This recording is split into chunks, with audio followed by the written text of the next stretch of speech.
Hi friends, I'm back with finishing chapter 6 of Toy Dance Party about the nail polish problem. Ooh, they got in trouble with that nail polish.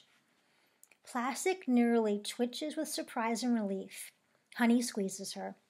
I'll clean off all my toys and buy you new remover with my allowance, continues Honey. I'll try to clean the carpet too. The mother shakes her head, still angry. It's a start, says the dad. Honey takes Plastic, Sheep, and the Barbie box to the bathroom, where she rubs polish remover on Sheep's matted wool. Some of the polish comes off, but Sheep will be forever green around the left side of her neck and head. Her hearing, though not gone, will be worse than before. Honey puts a Band-Aid on the ear nub. She dabs Plastic with remover, then rinses the ball under the tap and dries her with Tuk Tuk. The clumps of polish come off pretty easily, but it looks as though Plastic will remain shimmery, with a slight residue of glitter gold. Plastic doesn't mind. Honey doesn't seem mad at all.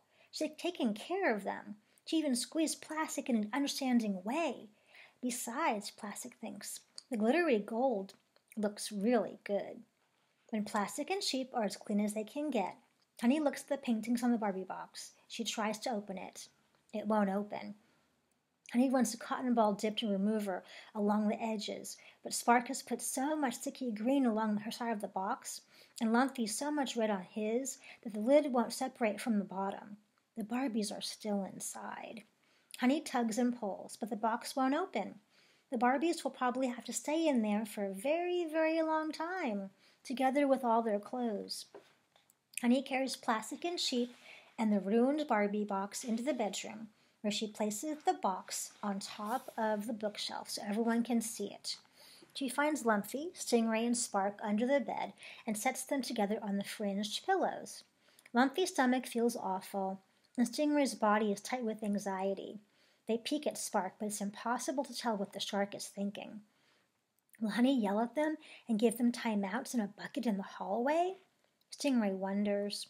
Or send them off to the zoo to be teased by the real live animals? Or leave them at the dump because she doesn't love them anymore? You sweetie guys, Honey announces, this is the best present I ever got. We're not in trouble, Plastic whispers to her friends. Even though you made a mess and Sheep's ear got hurt, Honey continues, I know you meant for it to be a surprise. The picture of Stingray is just the right blue, and blue is the best color. She smiles at Stingray. And here are the golden swirls, and these pretty flowers, and the greeny grass on the other side. You guys are big, big sweeties to make this. Spark's top fin twitches ever so slightly in annoyance. Honey pats Sheep and strokes Stingray's tail. I know I haven't played with you much lately.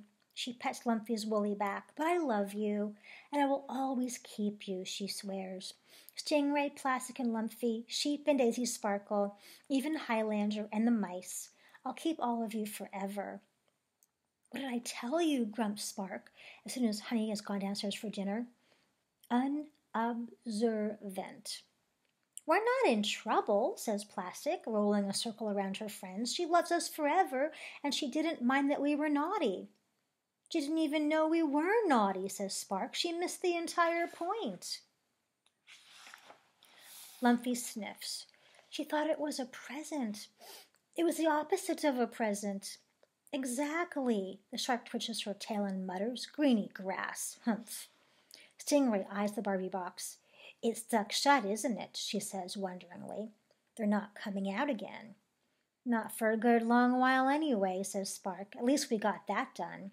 She loves us all, cries Plastic. It's true, says Stingray, swishing her tail thoughtfully. She did say that, but it still feels like not as much.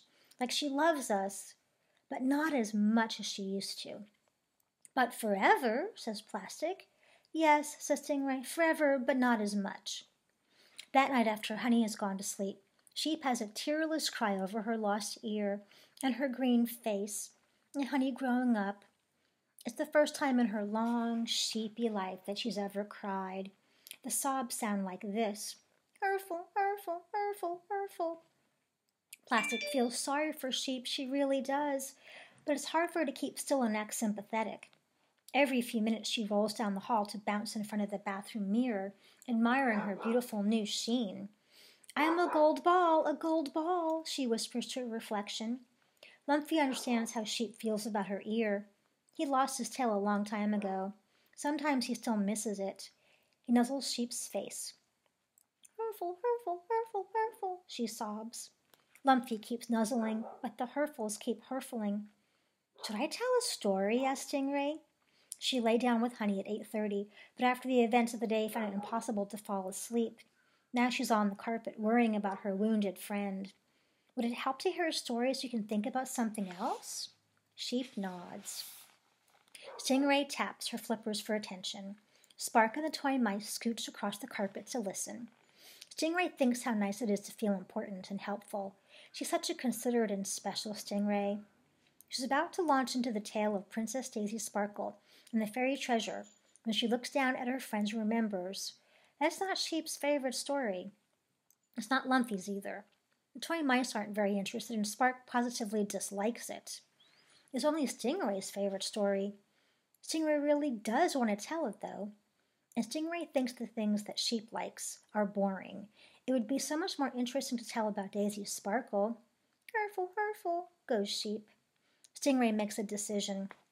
"Once upon a time there was a meadow," she says loudly, making sure that Sheep can hear.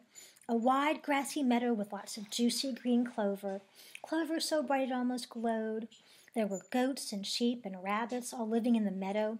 The rabbits ate the clover and the goats ate the clover. And you know who else ate the clover? The sheep. They ate so much clover, as much as they wanted each day. They ate grass, and there were like 4 different kinds. The sheep ate these, and when they wanted dessert, there were pretty flowers in the meadow. They were all so good to eat." Stingray talks into the night, boring but pretty stuff about greenery and chewing. As she talks, Sheep gradually stops hurfling. Highlander pricks his ears. Bonkers squirms and occasionally bites his own tail, while Brownie falls asleep on top of Millie and Rocky. Spark chews on a puzzle piece while she listens. Plastic, feeling gorgeous, rolls back into her bedroom and leans herself against Lumpy. Stingray makes up stories, and she can tell it is helping.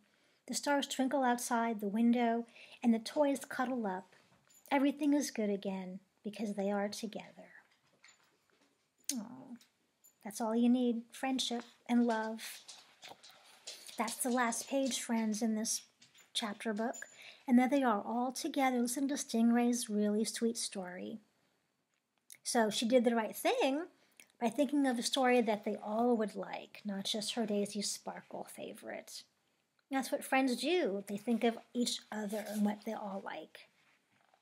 So friends, tomorrow I will start the last book in this series. I forget the name of it right now, but I'll start that one. And again, that probably has 6 chapters. I hope you love this book. I think it really is sweet. I love this series. I'll see you soon, friends.